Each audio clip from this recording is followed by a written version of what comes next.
Welcome to Forensic Friday. where we examine the intersection of true crime, psychology, and the heart of being human in the middle of it all.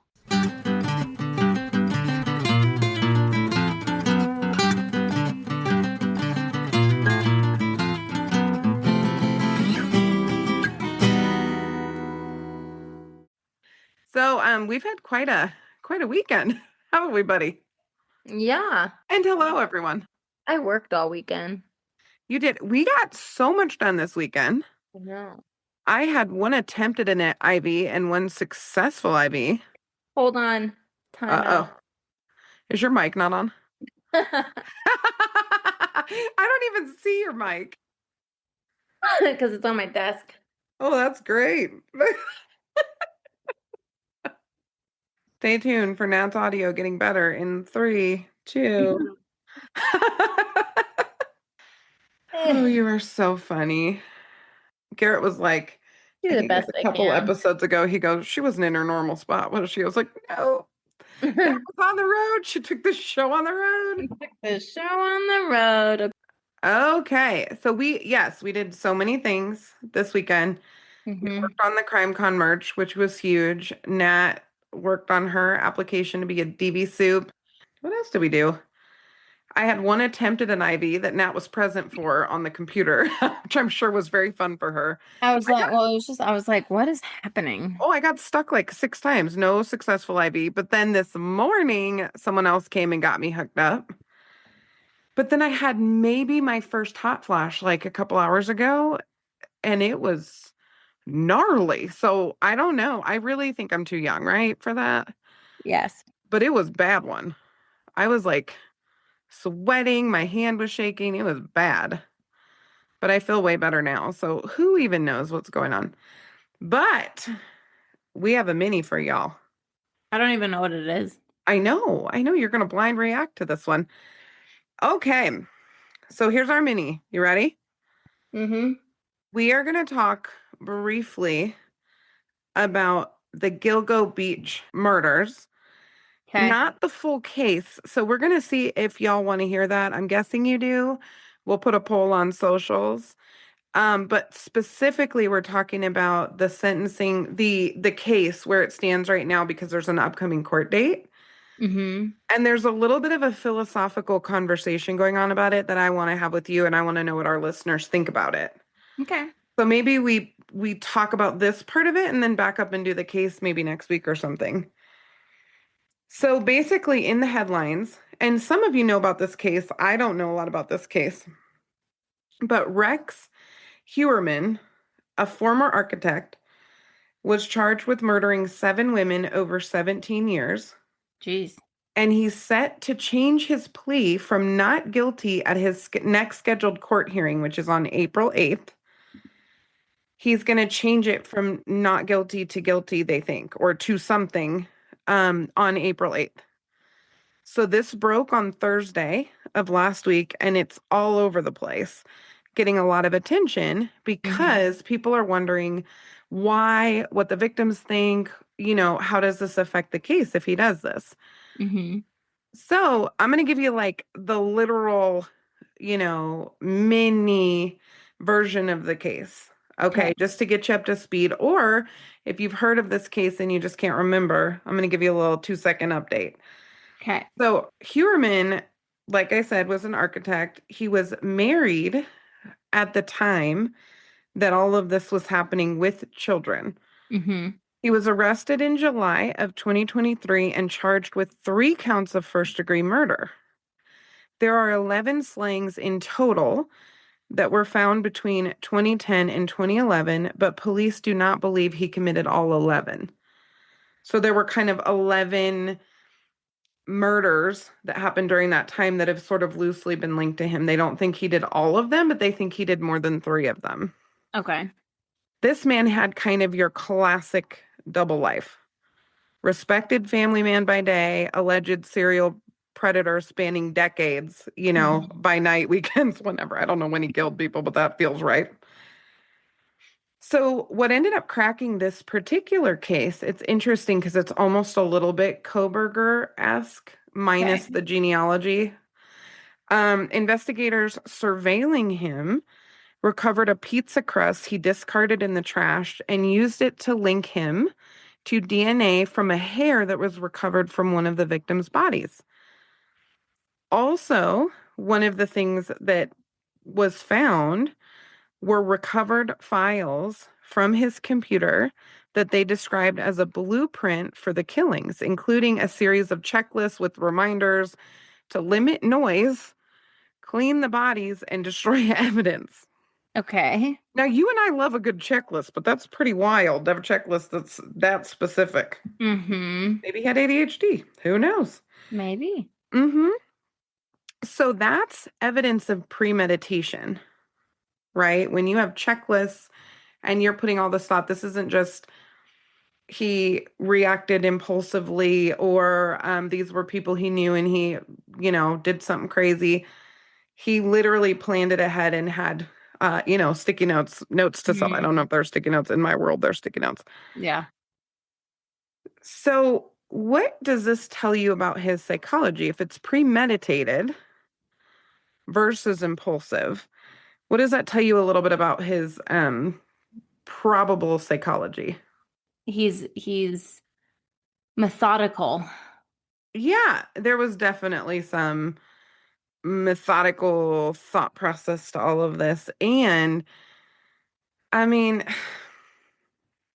there's some level of functioning there, Mm-hmm. right? If we're super low functioning and we freak out and do something violent, that's different than sitting down and really thinking this through. Also, he was a freaking architect. So this is a fairly high functioning individual. Also, I was just reading an article the other day that going to school to become an architect, it's one of the hardest degrees you can get, Mm-hmm. actually, because of just how like finicky and specific you have to be in that work, Right. right? And then also to maintain a double life. So to be having this, this is what's weird to me. He probably had to-do lists like pick up the kids, go to the grocery store. Like he had his double life to-do list probably happening too. He Mm-hmm. probably wasn't just methodical in one area of his life. He's methodical as an architect and then almost BTK killer style, like also behaving a certain way with his family. Mm-hmm. Mm-hmm. So Crazy. this guy's a real winner. He Clearly. targeted escorts and sex workers Mm-hmm. because he thought they weren't likely to go to authorities for help. Mm-hmm.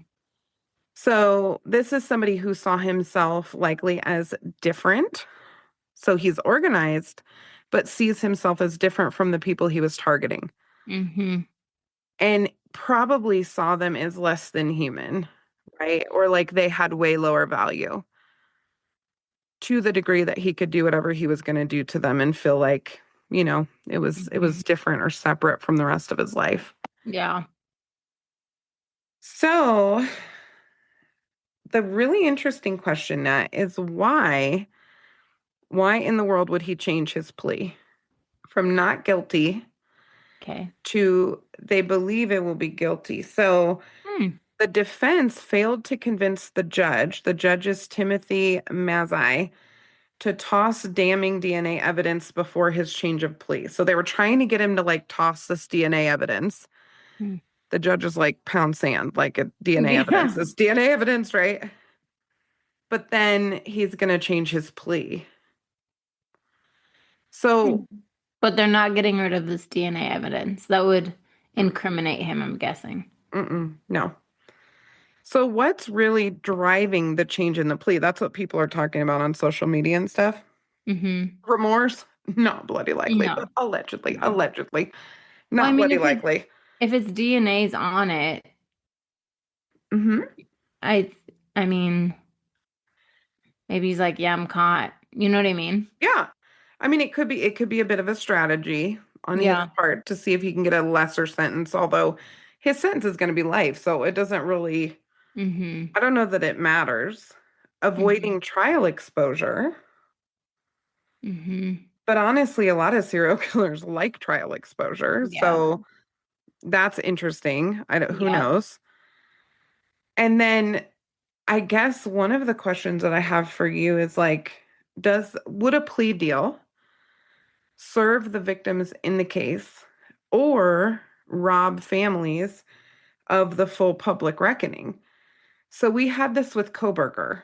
Mhm. And I struggle with it. I think a lot of us struggled because we just really wanted to understand more of what happened, especially as a forensic therapist. I'm really curious. How did this happen? What does he have to say about anything? Then he didn't even make a statement. So I mean that was kind of hard. Mhm.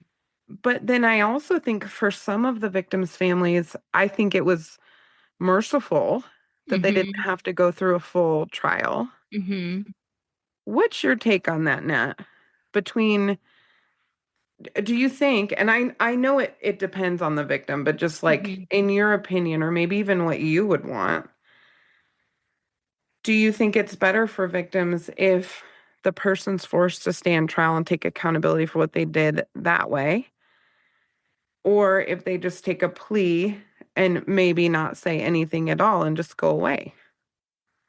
Mm, I don't know. I think it depends. I think it's interesting you're asking this, and this is a little bit of a sidetrack Hmm. thought, but I was watching Dateline, and one of Naturally. the, I know, I'd watch that while I work out. Um, one of the things that I thought of was when the victims' families talk about their pain, Hmm. and without, with some of these people, there's no remorse, right? It's Mm-mm. like Koberger. And so it's almost painful, Hmm. like sad. It like makes me sad for the Yeah. families because they're emoting so much and the person literally doesn't care, Yeah. you And know, sometimes and they get off on that. exactly. And so sometimes, like, I think it might be better for them not to have that exposure Hmm. and to have the TV time and all of that, and for them to just take a plea and go away forever. Yeah. So it really depends on the situation. Like if you're gonna do that for someone like this, you gotta pull a Kaylee, or Oh, what's her name? Was it Kaylee? No, that's who died. not Kaylee, but the sister, What's her sister's name? Hold on. Olivia, Yes. Olivia Goncalves, and just go get him, Yes. you know. Because that was hard about that particular case is he kind of got off on, I think the other victims in the house, their statements were Hmm. so emotional, and he seemed to, in a weird way, almost enjoy that. Yeah, see that? It just makes me so sad because it's like, I don't know. I know that they maybe need that for themselves, but at that point, it's like, go grieve with family, instead of Mhm. showing this guy, Yeah, or, you know what I mean? I know. So it just depends on the situation. I I think, know. like, if it's like a crime of passion Oh yeah. where the person really, really, in their weird, twisted way cared about the person they killed, then maybe do a victim statement. But at the end of the day, like, if they're a serial killer, then there's much more going on here. That's kind of what I'm thinking too. I think there's just a lot happening. And the other thing too is we don't know how much of the family is involved. Like one of the most sad parts of, I think, sex work in general is that a Mhm. lot of times these women are disenfranchised from their families, or they've been trafficked, or their families don't know where they are. And so sometimes they get notified, sometimes they don't. Mhm. They may not have had a big following of these cases from the families. I'll have to look into it again. We may find something very different when we look into it. Yeah. But it may be that in him taking a plea, it's done, and the victims don't have to go through having the details of their deaths publicized like that. Hmm. And when we cover it, we won't cover all of those details on purpose. Like the reason Nat and I don't do that is because even though this is a true crime podcast, ethical true crime is kind of a buzzword. It's a complicated one. Hmm. But we don't want to give a platform to a killer. That's like not a thing that we care to Hmm. do. And if there is rehabilitation to be had, that typically involves accountability and responsibility, not airtime. Mm-hmm. So if it was my family member, I'm really torn. Probably because I understand their psychology, I would want them to just go away. Yeah. But then I also know my brain would really want to understand why. I don't know that I'd be able to help that instinct to want to understand. And the thing that's real shitty about Koberger is he didn't even give the families any like Mm-hmm. closure information. I do think he should have done that. I think he should Well, have at yeah. least been willing to say, yeah, I got fixated on whoever and this is what happened, but he didn't. So, When he wouldn't have. He doesn't care. no, he doesn't care. So, like, yeah, we all wanted some closure on that from him, but like, Mm-mm. truthfully, when we didn't get it, I was bummed, but I was not surprised. No. And also I really think he thought he would win, which is a psychopathic Yeah. tendency Yeah. to think they're going to get away with things. I have a very specific story about this. It's really interesting, but I haven't been able to find the specifics. They're not great at planning ahead. Even the really smart Hmm. serial killers, they're just impulsive enough. Even if they're premeditated, they're impulsive Mm-hmm. enough to mess it up at some point in the process, you Mm-hmm. know? And with this guy, it came down to a pizza crust in the trash. Mm-hmm. I really wish I'm sure we do have body cam, but has not been released, I don't think, of Koberger like in his gloves trying to manage himself when he got busted. I would love to see. Mm-hmm. Thinking he's so Mm-hmm. smart wearing his gloves, and then here comes this team breaking into his house and catching him in the middle of the night trying to Mm-hmm. conceal evidence. I mean, I'd Mm-hmm. pay money to see that, you know. Yeah. Yeah. So That's wild. I think this case will actually be really interesting to do a full on. I do too. Well, stay tuned because the next court date is on the 8th, and he will have to specifically give his plea. Hmm. And then there will be an analysis of that, and there will be some rationale behind that with the court. Mm-hmm. And so we'll Mm-hmm. have a little bit more information. Yeah. And Yeah, it may that'll look like the case we just did a couple weeks ago where it's like, yeah, Your Honor, I can't. What are you gonna do? uh, We went on three, like we're done. We put it right. on social media, like we're We idiots. win. Yeah. You know, Yep. but there may be more to it. And so we will update y'all after that court date for sure. Yeah, I think it would be good to cover the case, to be Yeah, honest. I think we will. And Yeah. then be sure to check out our website. We have some of our new merch dropping for Hmm. Crime Con. So you have to check it out. We'll still have some surprises when we're there, Yes. but check it out. Let us know what you think. And we just can't wait to see you guys. I know it's gonna be so fun. Let us know if you're coming because we for sure want to connect with you if you go. Yes.